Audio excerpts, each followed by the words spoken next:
बस्तर से लेकर ओडिशा तक सुकून की बयार बह रही है। बदलता बस्तर, संवरता जीवन। अमित शाह की जिद सच्चाई में तब्दील होती दिख रही है। गोली चलाने वाले हाथ देश निर्माण में काम आ रहे हैं।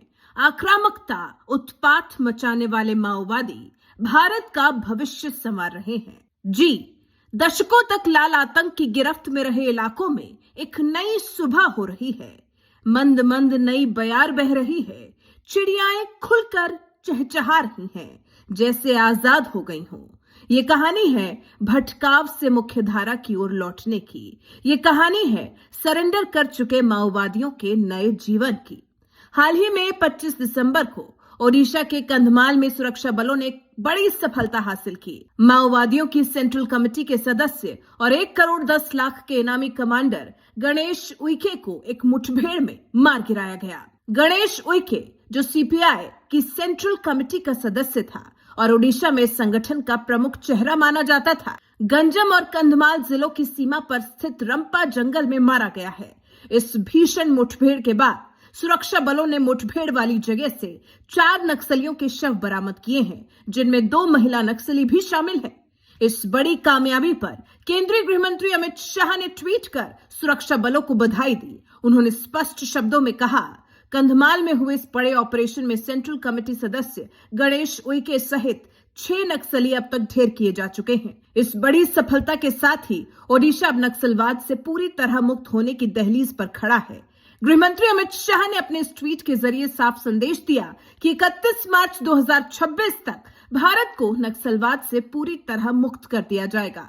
नक्सलवाद के खिलाफ, नक्सलवाद के अंत के लिए अमित शाह का रुख स्पष्ट है। उन्होंने हाल ही में एक सेमिनार में माओवादियों को लेकर कहा था, कोई सीज फायर नहीं होगा। अगर आप आत्मसमर्पण करना चाहते हैं तो हथियार डाल दें, एक भी गोली नहीं चलाई जाएगी। अब तो आंकड़े भी अमित शाह के विजन और मिशन की गवाही दे रहे हैं। साल 2025 में अब तक 1973 नक्सलियों ने सरेंडर किया है, जो कि अपने आप में एक ऐतिहासिक रिकॉर्ड है। निश्चित रूप से ऑपरेशन ब्लैकआउट जैसे ऑपरेशंस ने नक्सलियों की कमर तोड़ दी है, लेकिन साथ के साथ सवाल ये भी तो उठता है कि जब नक्सली सरेंडर कर देते हैं तो फिर इन युवाओं का क्या किया जाता है। सरेंडर के बाद माओवादियों का जीवन संवारने के लिए या उन्हें सही राह दिखाने के लिए सरकार ने क्या व्यवस्था की है, तो छत्तीसगढ़ के सुकमा जिले से इसकी एक सुखद तस्वीर सामने आई है। यहाँ कभी हिंसा के रास्ते पर चलने वाले 35 पूर्व माओवादी अब मिस्त्री बनने की ट्रेनिंग ले रहे हैं। पुनर्वास केंद्रों में ये युवा ईंट जोड़ना, प्लास्टर करना और छत ढालना सीख रहे हैं। ट्रेनिंग पूरी होने के बाद ये हाथ, जो कभी जंगल में गड्ढे खोदते थे, अब प्रधानमंत्री आवास योजना के तहत गरीबों के लिए उनके सपनों का घर बनाते नजर आएंगे। ये न केवल उन्हें सम्मानजनक आजीविका देने का प्रयास है, बल्कि बस्तर के सुदूर इलाकों में जो स्किल्ड लेबर की कमी थी, उसे भी दूर कर रहा है। और सुनिए, इन्हें सिर्फ हुनर ही नहीं बल्कि सरकार तकनीक से भी जोड़ रही है। 75 पूर्व माओवादियों को 5G स्मार्टफोन दिए गए हैं। 50 मेगापिक्सल कैमरा और फास्ट चार्जिंग वाले ये फोन सिर्फ गैजेट नहीं, बल्कि उनके लिए डिजिटल शिक्षा और सरकारी योजनाओं से जुड़ने की खिड़की भी है। इतना ही नहीं, बस्तर के जगदलपुर से तो एक और हैरान करने वाली तस्वीर सामने आई है।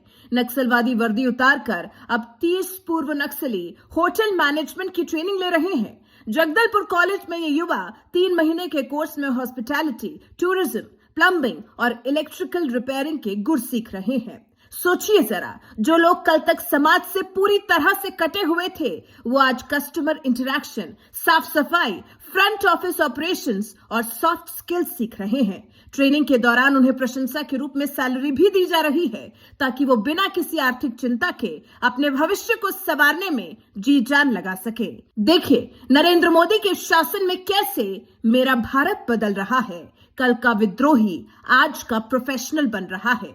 ये बदलाव अचानक नहीं आया, ये एक दिन की मेहनत का नतीजा नहीं है, बल्कि इसके पीछे है सरकार का चौतरफा विकास मॉडल। पिछले 11 साल में नक्सल प्रभावित इलाकों में 12,000 किलोमीटर से ज्यादा सड़कें बनाई गई हैं। आज उन इलाकों में बसें पहुंच रही हैं, जहां कभी पैदल चलने से पहले भी लोग थर-थर कांपा करते थे।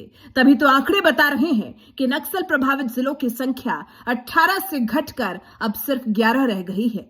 उपद्रव, उत्पात, आतंक सब पीछे छूट रहा है और विकास के मुख्य धारा से इन्हें जोड़ दिया गया है। हथियार चलाने वाले, देश से नफरत करने वाले ये माओवादी अब देश निर्माण में जुट गए हैं। 2025 खत्म होते होते और 2026 की शुरुआत होते होते देश की ऐसी सुंदर और दुर्लभ तस्वीर जब देखने को मिलती है तो यकीनन मन प्रफुल्लित हो उठता है। अब ये कहना बिल्कुल भी गलत नहीं होगा कि 2026 तक नक्सल मुक्त भारत का गृहमंत्री अमित शाह का सपना महज एक लक्ष्य नहीं रह गया है, बल्कि हकीकत में बदल गया है। वैसे आपका बदलते भारत की सुंदर तस्वीर पर क्या कुछ कहना है, कमेंट सेक्शन में हमें जरूर बताइएगा।